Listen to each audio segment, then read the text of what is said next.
What's up, what's up, what's up? It's your boy Matthew Madger Motley. Johnny again on audio. I'm holding in my hand, left hand here, is the Magic Sword Makoto. It is slowly damaging me to activate the the Clever Rat's Ring. So I'm going to RTSR this boss that's also known as the Red Tearstone Ring. If you don't know what the hell I'm talking about, the Red Tearstone Ring is the Clever Rat's Ring, but it's in Dark Souls, the next game to be produced by From Software, the company that made this game after they produced this game for the PlayStation 3. So you can see up in the top left corner that I'm all good and activated, and we're going to try to get this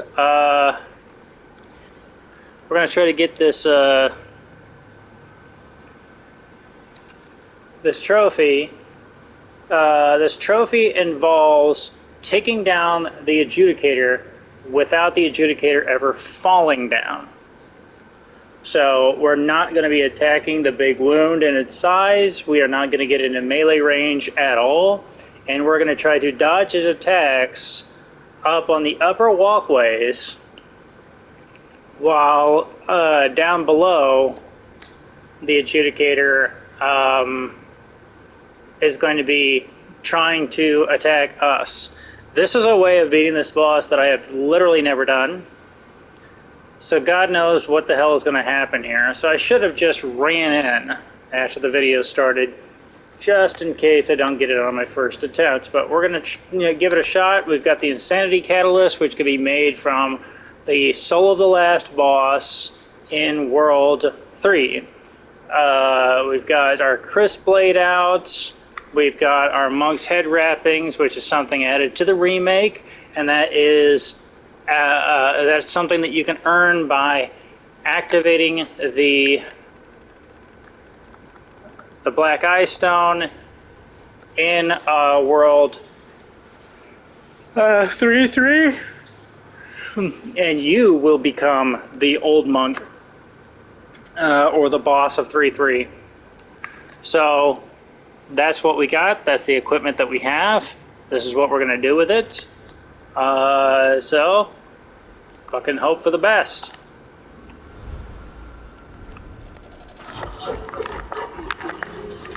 Fuck me.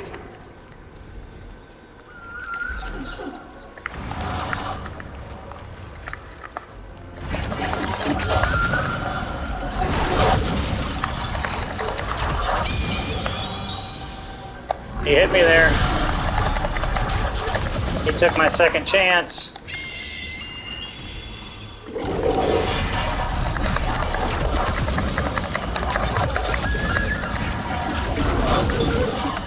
Fuck me.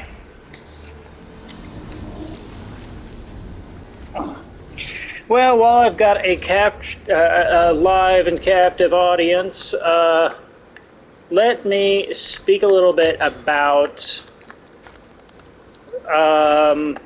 some of my views, some of the things that have happened, etc.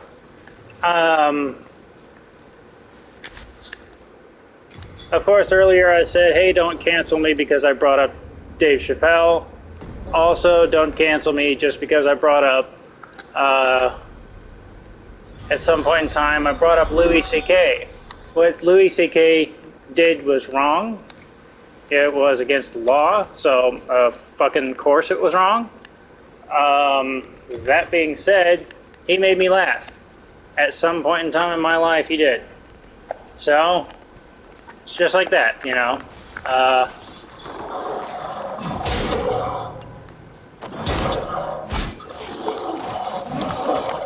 You can... Fuck me. You can view Hitler's artwork and realize that he was a half-decent artist, and still realize that he was Hitler, you know? There's a fucking death of nuance out there, and nobody seems to be able to No one seems to be able to do Death of the Author anymore, and I don't know why. If everybody is jumping off the exact same bridge, you don't have to. I promise, it's going to be okay if you don't jump off the exact same bridge. On top of everything else, one of the other things that I brought up at some point in time was my disgust. My disgust of the views of the real King Allant. So what's all that about? I had a very visceral reaction to King Allant because he made this wide, sweeping assumption that no one wished to go on, and therefore he doomed the entire kingdom. No, he did not, you know, unlife himself. No, he doomed his entire fucking kingdom. Now, this is a semi-common trope that we find again and again. I just rewatched Pro Jared, who has been cleared of all charges himself from all of his accusations, Pro Jared on YouTube. So I just watched one of his videos just a few hours ago.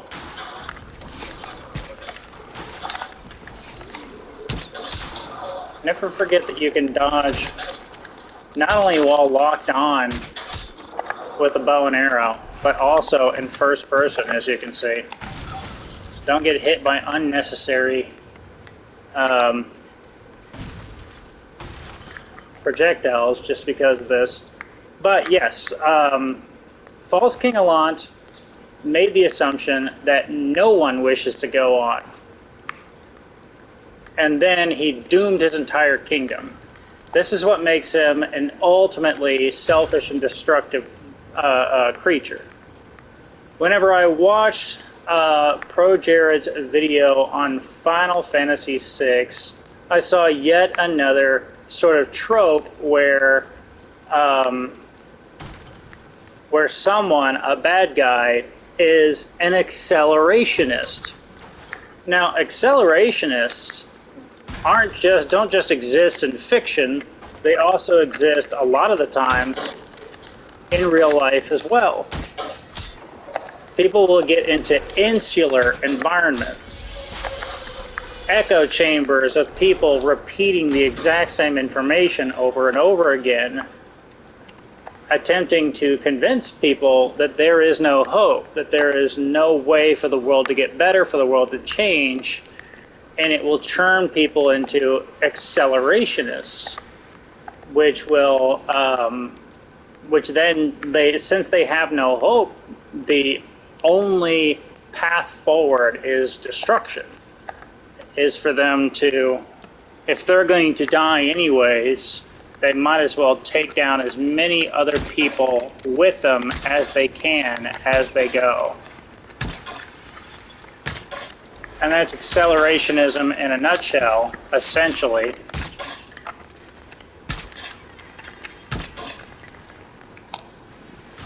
But that's what tends to happen here, is there's this accelerationism thing. And in Pro Jared's video about Final Fantasy VI, he talked about Kafka, the main bad person of the game, the main bad guy of the game. He talked about Kafka being an accelerationist.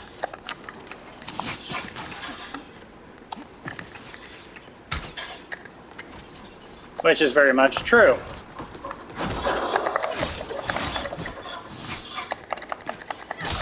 As far as I know, anyways. I've never played Final Fantasy VI. Or Final Fantasy III, as it's known of here in the West. Sometimes.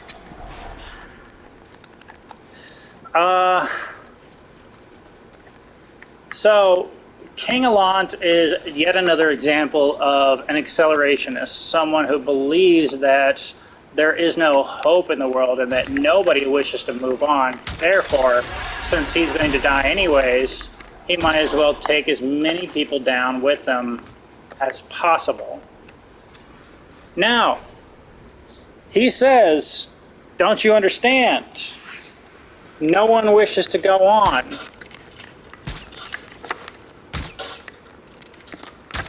Let's look at that statement right quick and see whether or not that is objectively true. One of the best ways to start on a journey of enlightenment, I guess.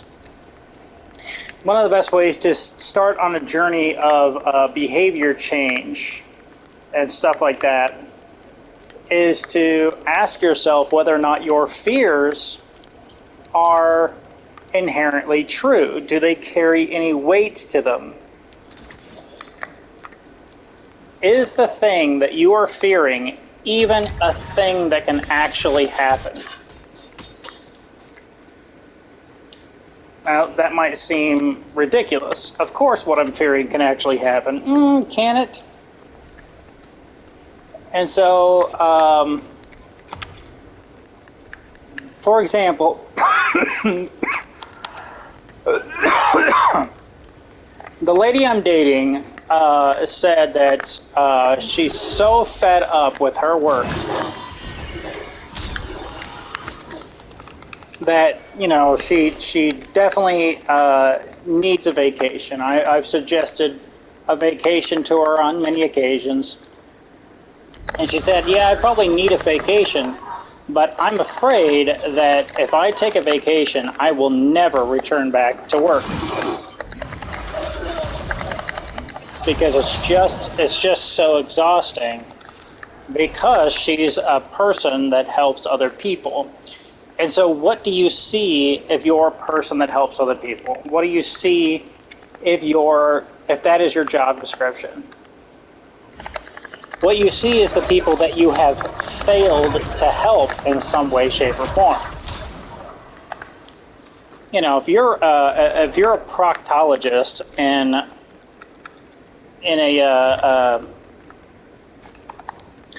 a hospital, then what you're going to see over and over again is the same guy coming in because he's shoved something in his ass that shouldn't be in his ass. You're going to see that over and over and over again, and it's going to get a little fucking frustrating as you perform the same surgery time and again. Wow, I couldn't get that crystal lizard even with the Theezering. What a pain in the ass. So you're going to see the exact same person again and again and again, and it's going to be really fucking frustrating. You know what you're not going to see? The people who you've successfully helped. Why aren't you going to see them? Because they went away. Because you helped them. Because they're gone. Because they got their lives together after you saved their lives. They took your advice, and now they don't fucking need you anymore. That's not what you're going to see. So she said, hey, you know, I'm afraid that if I leave work, if I go on vacation, then I will never return. I will never want to return to work ever again. So here's the thing. Let's say you're on a diet. Let's say you go on a diet for a little while. Let's say that is what you're currently after. And let's say you have a cheat day. And so you go out there, you get your cookies, your cake, your ice cream, your everything. But you're afraid of going on the cheat day because you're afraid that you'll never want to go back and go on a diet ever again. You're afraid of that cheat day for that reason. Is that true?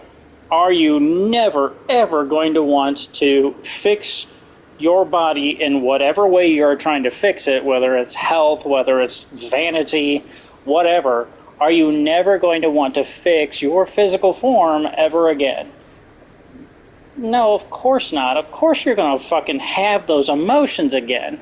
The fear is unfounded. It makes no sense. And that's the thing. People often will have these fears and they remain strong because you keep them in the shadows. That's the whole thing with the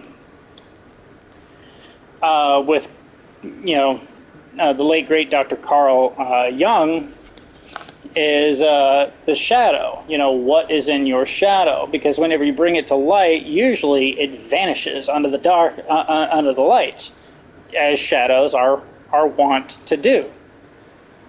So bringing that to the light, we can really get an idea about whether or not this fear is unfounded. And knowing that your fear is unfounded is the first step. It's not going to go away. It's not going to go away automatically. But knowing that it's unfounded is a pretty good first step. You look at something like brown recluses, maybe you're arachnophobic. And then you realize that, unless you're in very certain areas, brown recluses are not going to even be there to hurt you, much less, hurt you. And then you realize that brown recluses are something that they can't even bite you normally. Their fangs are not powerful enough.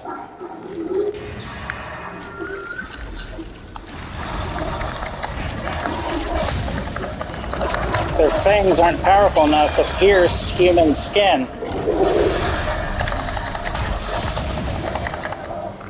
So whenever they do successfully bite someone, all right. Yeah, we got it, boys. We got it. All right, second time's the charm. So, but yeah, you figure out that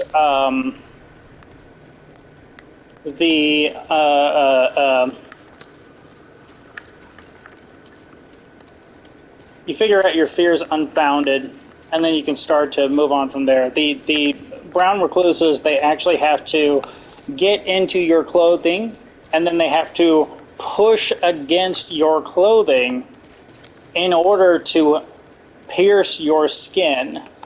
And then the deaths from brown recluses are practically non-existent. And then, and if black widows aren't in your areas, then those are the two, venomous spiders. Those are the two spiders that can do you harm.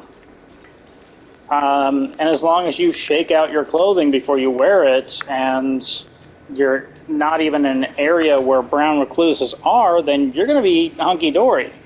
There's no reason to be arachnophobic. Like I said, that's not going to make it go away, but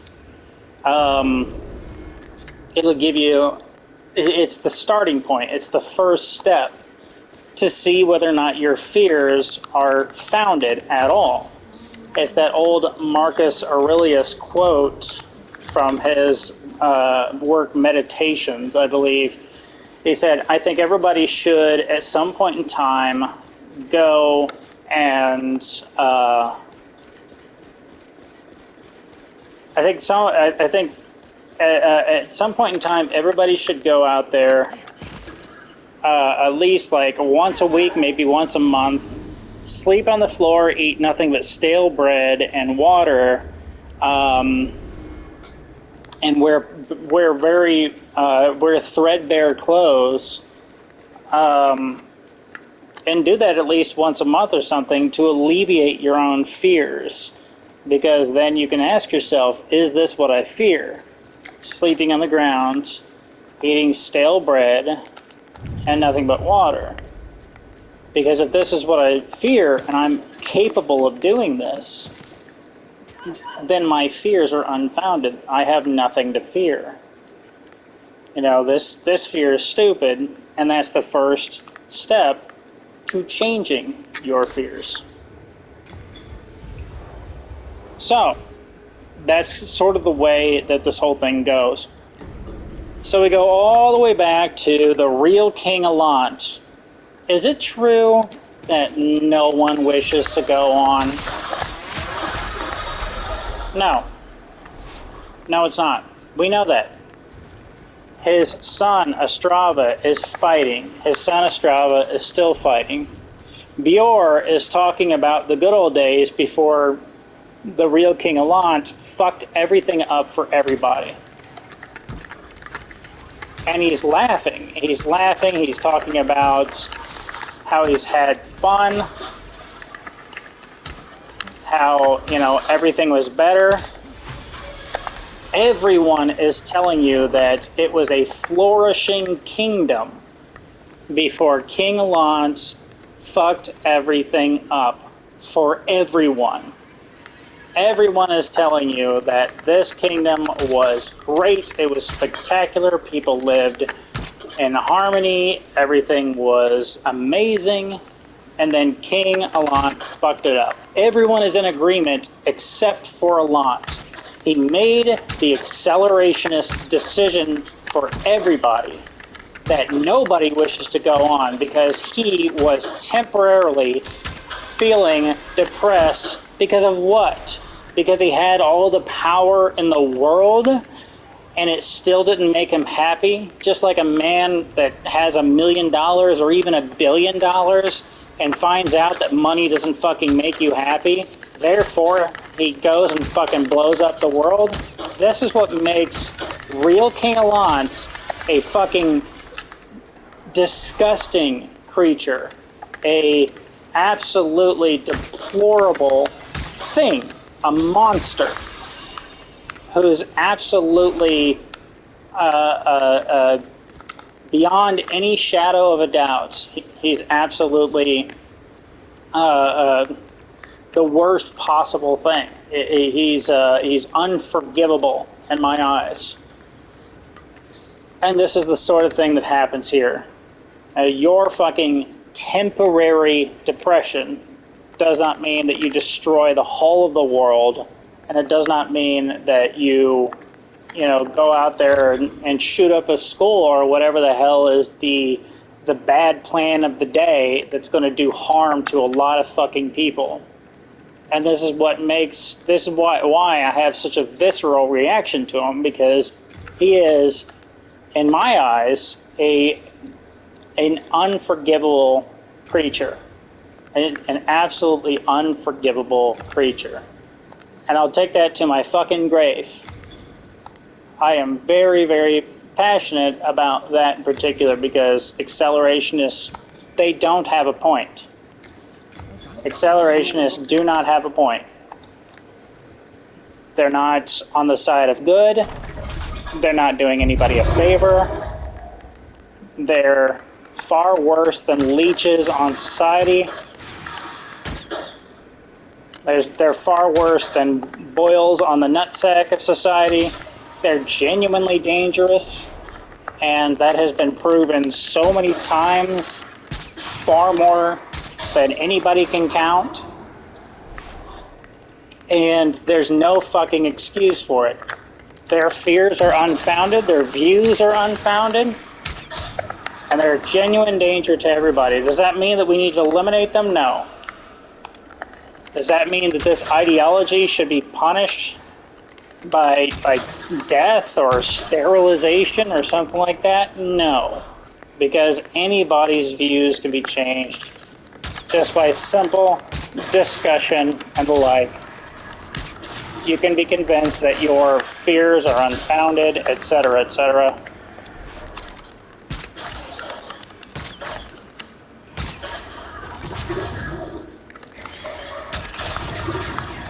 But that also doesn't mean that I have to like you. And spoiler alert, I don't.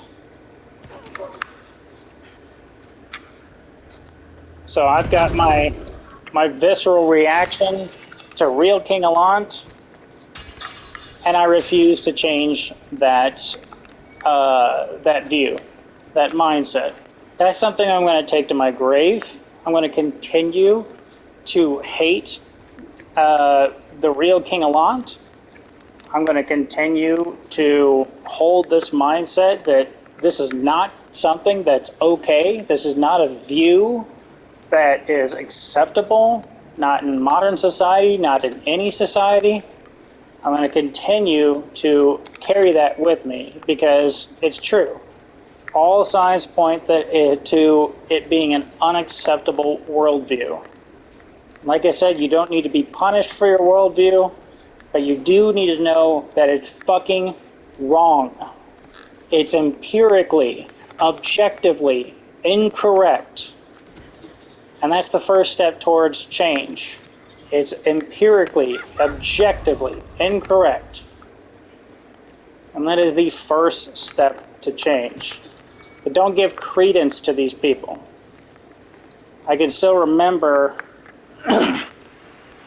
being so stupid in my past that I thought two things. I thought that Silent Hill was such a great series, and I thought, like, if Silent Hill was real, then mental rehabilitation would be instantaneous. If you could go through some sort of Silent Hill type experience, you could come out on the other side of that experience and be instantly rehabilitated. You would no longer have those mental illnesses. They would be cured for good. The problem of that is that not everybody makes it through Silent Hill alive. In fact, the player doesn't have a high chance of making it through alive their first time up. And there's no retries in real life. Also, on top of that, there's nothing at all that someone learns from that experience that guarantees that they won't fall back in their old habit patterns. There's no empirical data or science or anything stating that, you know, an experience like that would definitively change a person for the better. So I have absolutely no proof to state emphatically that, oh, you know, Silent Hill would definitely work where all of these other different, you know, methods out there that all these doctors and academics and scientists and everybody else are trying, Silent Hill would work whenever their shit doesn't. Yeah, I've got no fucking proof of that whatsoever. And then finally, the stupidest I've ever been in my life, which isn't even a word, but I deserve it. The stupidest I've ever been in my entire life was whenever I greatly enjoyed the Saw series. And I still enjoy the Saw series, but I enjoyed it for the wrong reasons. Because Jigsaw in the Saw series repeatedly makes the claim that whenever somebody is not appreciating life, he puts them in a trap. And then after being put in that trap, if they escape with their lives, if they survive, then they are instantly rehabilitated. That's something that he is very adamant about, that he's not a killer. One, you are a fucking killer. If you dig a punji pit in your fucking front yard and you put a bunch of pointed sticks in there and somebody falls into it, yeah, that's illegal. You cannot set claymores. You can't set claymores in war anymore, much less on your own fucking property. If you trap somebody, if you kill someone with a trap, you're still a fucking murderer. So that's one thing. But the other thing is that it's not true. He says people are instantly rehabilitated with his method. It's not true. It's not even true in the first fucking movie.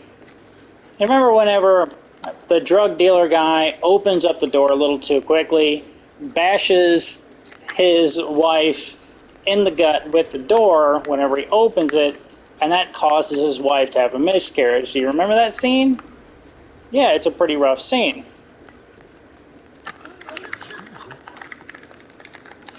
And then afterwards, he takes that exact same drug dealer.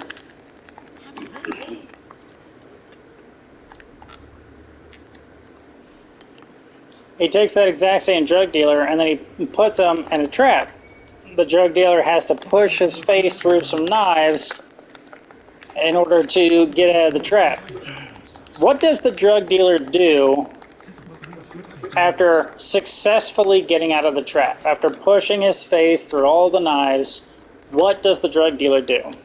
The drug dealer immediately attacks him. He dodges the attack. The drug dealer falls into some barbed wire or some razor wire, concertina wire, one of the two, and he dies. That guy wasn't instantly rehabilitated. Jigsaw, you're a liar. You're a fucking liar. You know, this does not instantly rehabilitate anybody. Your method doesn't work. And I just sat there and ignored that part of the movie because, well, he said it works. Therefore, it must work. And that was my fucking mindset. Oh, he said it worked. Therefore, it has to work, right? No. Just because you fucking say it works doesn't mean that it works. That's not how life works. And so that was the stupidest I've ever been in my entire life. Is to genuinely think that he had a point whenever the movie itself proved to me that he didn't. And I just ignored that part. That was the dumbest I've ever been in my life. And I regret ever showing people those movies and then trying to get them to see that movie or those games through that viewpoint, because it's not true. Most people don't live through the events of Silent Hill. For God's sake, Eddie in Silent Hill 2 is going around just doming people left and right. He's killing people over and over again. Most people do not survive the events of Silent Hill. Hell, as part of the storyline, multiple people die just in order to give one singular person their epiphany or something. Which, they pretend that afterwards they've finally, cured the problem. And that's what they're doing, is pretending. They're just pretending. And they have no proof whatsoever that the problem has been cured. There's no evidence whatsoever, empirically or otherwise. It's bunk. It's bullshit. It's not real. It's not reality. It's not the truth. It's a lie. It does not exist. So, that's my views on the situation. That's my views on my views. That's, my explanation for everything. And that you can kind of just take that from there. Off camera, I did finally manage to take down an actual player as the old monk. Someone invaded and became the old monk, and I managed to take them down, and unfortunately I did not get that on camera, but it was not an impressive thing at all. Just like I took down the last enemy with nothing but soul arrows, that's exactly what I did to them. And they were likely AFK because they did not react or move at all. I just blasted them with soul arrows until they perished. I think the only thing that does, it might shift your world tendency towards white. It might shift your character tendency towards white. I know that banishing Black Phantoms shifts your character tendency towards white. I don't know whether or not that applies to the World 3-3 boss. I don't think it does. But that's what I did, and that's what happened.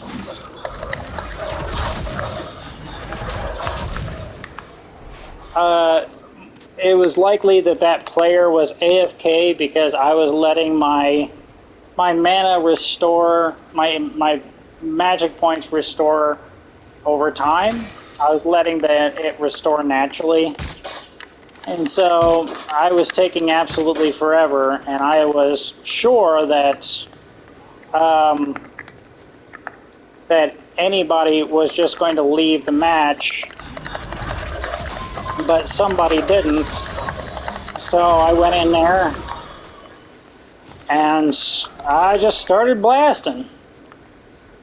And after I started blasting, you know, eventually that person went down. It took me about 4 soul arrows, and I had clever rat ring going. I got down to the proper HP with my magic sword Makoto and everything, and I just blasted them. It's not worth anything. It doesn't give you any achievements. Nothing. But it's something that happened off camera, and I apologize for that. I don't know if there's any way to prove that it happened, but, you know, but I just tell you the story, and that's what happened, you know. Yeah, so that happened off camera. Sorry that I didn't capture it on film or whatever. But yeah, either way, that's what's going on. I'm gonna go ahead and end the video here. You've gotten some explanations. You've got my views. You've got a trophy out of this whole experience. I've already beaten. This is New Game Plus. Just New Game Plus 1. So I've already beaten Worlds 1, 2, and 3. There's also on Normal World. On Normal World, in level 3-2 on Normal World, there is a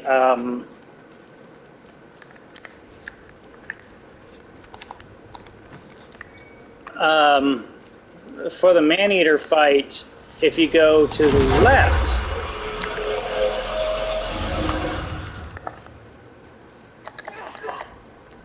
oh, fuck me.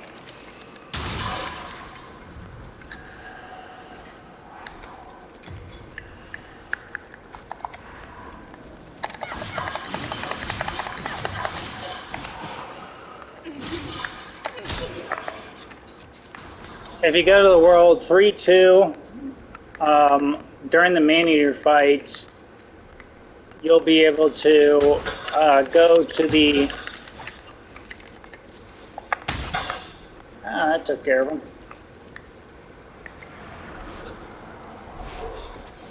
On World 3-2, during the man-eater fight, if you go forward and to the left, in the fractured world, there's a safe spot that will cause them to de-aggro after a while, especially with the Thieves Ring. Especially if you combine the Thieves Ring with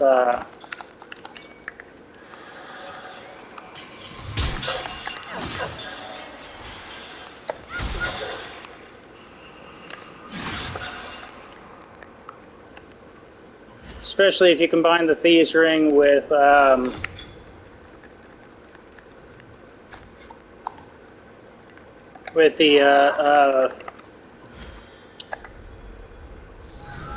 spell Cloak. If you combine those two things, then you're definitely going to get the most of your mileage from it. But on the Fractured World, you go left. There's an item at the to the left of the staircase, directly in front of the fog gate that you enter. There's a save spot where they will eventually de-aggro. And because they de-aggro, you can take them out the same way that I showed you with Flame Lurker. You just poison them and wait. So there's a cheese spot there.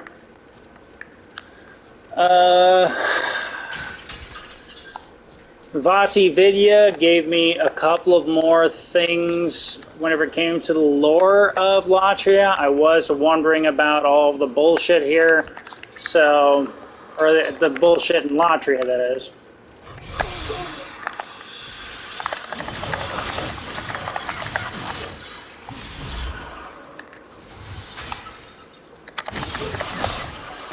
You know, why is there a gigantic beating heart in the Tower of Latria, which, you know, is not just a giant beating heart, but also, like, is being held aloft by multiple worshippers, and you have to kill the worshippers, and then it, like, falls to the ground and shit?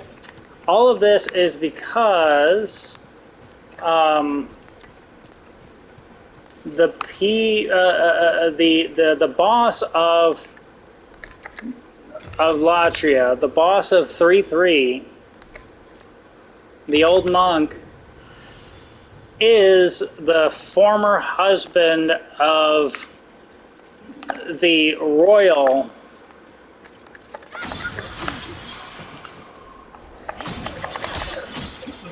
that sells you shit in 3-1. He is the former husband of her. He got all sorts of power hungry and whatnot. Man, I'm doing dog shit damage.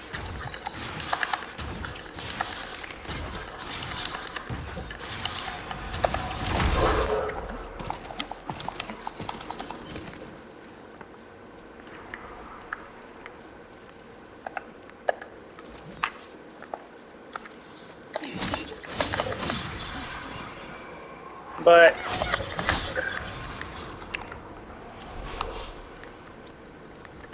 he is the husband of that lady.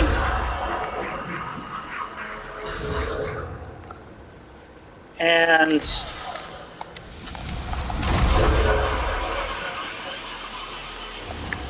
so the whole thing is he accepted a Faustian deal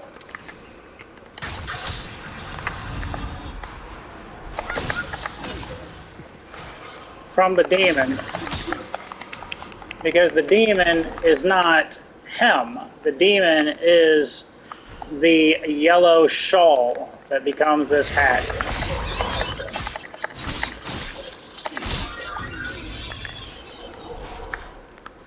So the demon is actually this thingy, the monk's head wrappings. That's why whenever the demon leaves his head and it goes on to another player who has invaded, the other player becomes the demon in question. So the demon is kind of possessing this fucking weird wrapper thing. And unlike Maiden Estrella, well, Maiden Estrella accepted the demon's Faustian bargain, but managed to keep herself in the entire process. She managed to keep all of her, you know, saint-like nature. But apparently the old monk of Latria was kind of a power-hungry prick, and so whenever he accepted this Faustian bargain, everything in Latria went to shit. And it was already a pretty bad place. So you can see that there's a little bit of disparity. There's a little bit of a gray area here. It's like, yeah, the Latria was a great place and everything, but we are getting that information from people in the royal class. So we're getting that information from Ostrava, who is the prince. So of course things are going to be great whenever you're the fucking prince. But maybe the subjects aren't so good. I mean, obviously Latria is this gigantic prison-type complex, and there's lots of torture devices. They didn't suddenly come about just because of everything with the old monk. They didn't suddenly pop into existence. These things were already objects in the Tower of Latria, objects in the real world.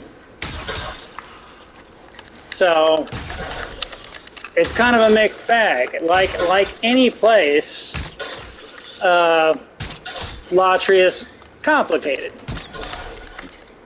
Not everybody had a great time in Latria.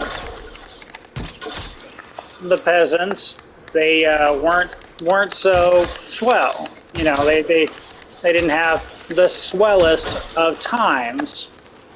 But then again, it's just for the criminals, and there really isn't that many cells. So they weren't sticking everybody in Latria. Not everybody that lived in Boletaria went to Latria. So it's kind of a mixed bag. Just like in real life, it's a gray area.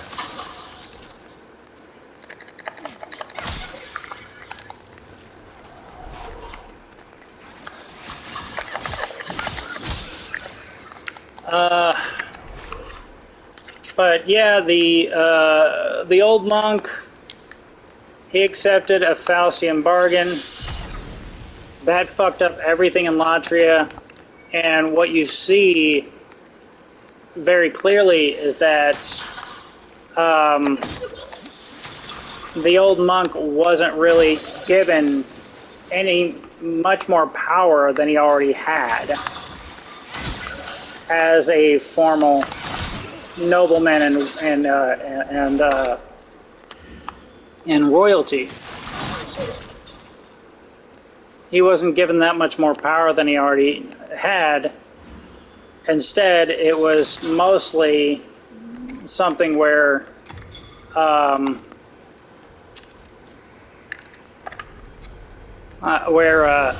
it fucked up everything for him and everybody they knew. Because what's been done to Latria is largely something that affected the royal class. So this isn't even somebody who took like a bribe to make things better for the ruling class and make things worse for everybody else, which is something that we see in real life quite a bit. Instead, this is somebody that took a Faustian bargain from the demon and fucked things up for everybody in Latria. So the beating heart of Latria is just more parts of the demon. His former wife, the former noblewoman that sells you shit from that one cell in 3-1, she tells you that everybody's in here, in the prisons right now, having their souls harvested to go up towards the demon. She knows that there's no escape from having your souls continuously harvested there to power the demon, to give them much greater power. And she also knows that there's no escape from this life. There's no escape from having to continually have your souls harvested, because fighting the Fool's Idol is an unwinnable battle. You can win the battle, and you're the only one that can win the battle, which is what the Maiden in Black realizes. Because she gives you not necessarily eternal life, but she traps you in the Nexus. So each and every time that you die, because you've had her power bequeathed upon you, every time that you die, you simply rise again. And if you were not here, there's nothing special about you. You're not the chosen one. You're just the unlucky one. And if you weren't here, some other player would have been given that power, as we already see, because there's other people playing this game. And if you give up on this game and go hollow, to use the parlance of the Dark Souls series, if you give up on this game and become like the crestfallen warrior, then much like the crestfallen warrior, you will eventually fade away. And there's nothing that the demonist, the Maiden in Black can do about that. She can only hope that you will stay and see to it that the world is mended. Because if you don't, it doesn't matter. She'll just find somebody else and she'll bequeath them that power. So you can die. You can die to the you can die to the fool's idol. Find out very clearly that the fool's idol is being resurrected by that one guy that said he wasn't going to give you any trouble, and then go kill him. You know, you can die that, but everybody else essentially only lives once. So it's an unwinnable battle for everybody but you. And the only way that you're going to know to do that, to go and kill that guy because he's being a pain in your ass, the only way that you're going to know to do that is either get a warning from another player on the ground by this person that says he's not going to cause you any trouble. So another warrior that has been bequeathed this special ability to be trapped in the Nexus. Or the only other way to do it is to be you and go and perish while trying to fight the fool's idol, and then realize who's resurrecting her, and then your next time up, go kill him before you kill the fool's idol. So you're essentially the only one that can do it, and or all of the other players, but you're all special in the way of being chosen, but otherwise not really remarkable. Like I said, the beating heart in World 3.2 is the beating heart of that's feeding the demon. It's feeding this fucking monk's head wrapping thing. And there's nothing special about the monk's head wrapping either. It's just what the demon has decided to possess. Once you kill the boss of 3.3, you can obtain this wrapping, and you also obtain the demon's soul. So the wrapping that's left over, you know, you wearing it, it confers none of the bullshit that it conferred to everybody else. It just, you know, it's now just a magic garment, but it contains no demon inside of it anymore. So that's the way that this whole thing works. You know, there's all the souls in 3.1 are being harvested, pushed upwards towards the demon, so the demon can gain more powerful, so that it could be eaten by the old one, so that the old one could become even more powerful in this giant parasitic thing. The demon's heart is in World 3.2, and because the demon's heart is in World 3.2,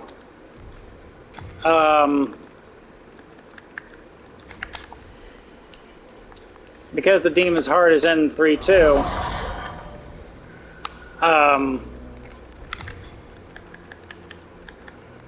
well, this, maybe this. Yeah, I'll take this out for Crisp Blade.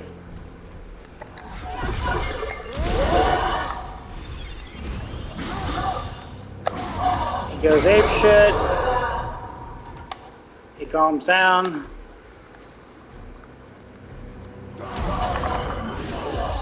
Attack.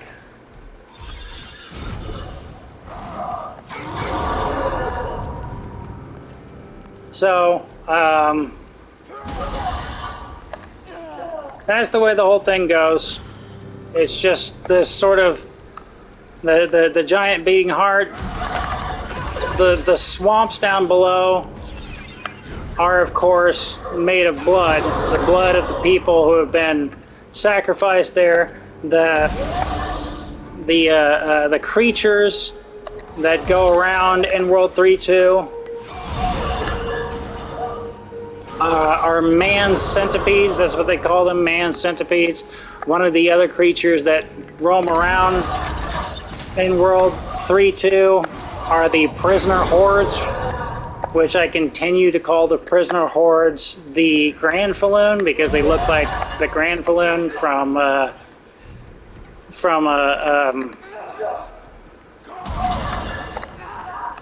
from Castlevania Symphony of the Night. And those are all things that have been warped by the demon's interference, the demon's magic.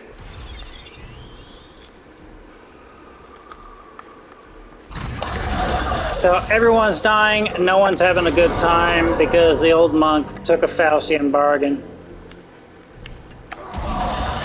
So that's essentially the lore and whatnot. I guess you can watch me beat this guy if you want. My hour's about to be up anyhow.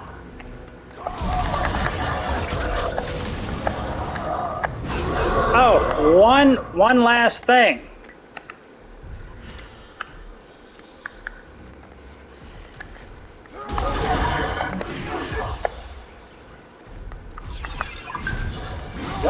One more thing, says the old man on the Jackie Chan cartoon. One more thing. One last thing. The crows that fly around. Sparkly the crow tries to trade you items. There's a bunch of crows that are flying around her nest. If you are patient enough, you can in fact kill these crows with a bow and arrow. You cannot lock on to them.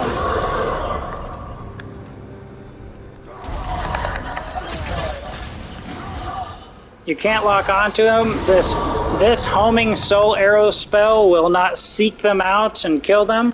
You can only kill them via projectile. But if you do kill those crows with a projectile, they are one of the only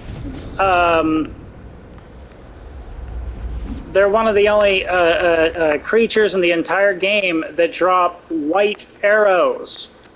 White arrows. I don't have any in my inventory at the moment, but white arrows are probably the most powerful arrows in the entire game, and they're also one of the only ones that you cannot buy from anyone. So, just keep that in mind. Keep in mind that if you want to farm white arrows, those crows, they are definitely worth the investment.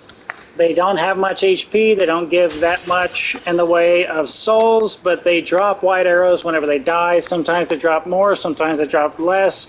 But if you're trying to get the most powerful arrows in the entire game, they're going to be who you need to go after. So just go to Grave Robber Blige, buy a shitload of wooden arrows from him, and then just go to town standing underneath Sparkly the Crow's tree and try to take him down. And if you do, you know, you'll be pleasantly surprised with the most powerful arrows in the entire game. And it'll definitely be worth the investment, with each wooden arrow costing a mere 5 souls, and the white arrows being literally priceless. That's one of your pieces of the equation.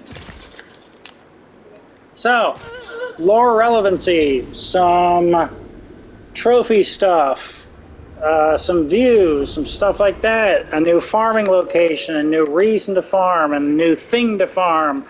You know, lots of good stuff. Hopefully I've been able to give you in this little video here.